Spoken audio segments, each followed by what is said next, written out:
চট্টগ্রামের চন্দনাইশ ও সাতকানিয়া এলাকার প্রায় ৩০,০০০ পানিবন্দী মানুষের মাঝে খাদ্য সামগ্রী ও জরুরি ত্রাণ বিতরণ করেন চট্টগ্রাম ১৪ আসনের সংসদ সদস্য জসিমউদ্দিন আহমেদ।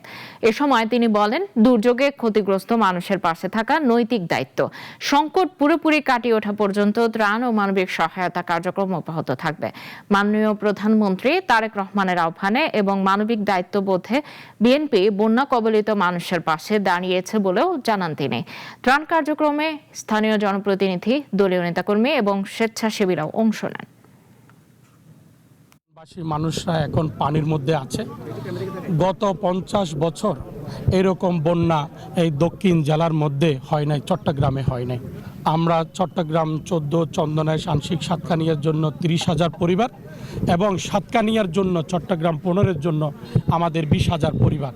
টোটাল আমরা ৫০,০০০ পরিবারকে এই মাননীয় প্রধানমন্ত্রীর এই যে ১২ রকম আইটেমের খাদ্য, যতদিন পর্যন্ত পানি না নামবে আমরা এতদিন পর্যন্ত আমরা কাজ করে যাব।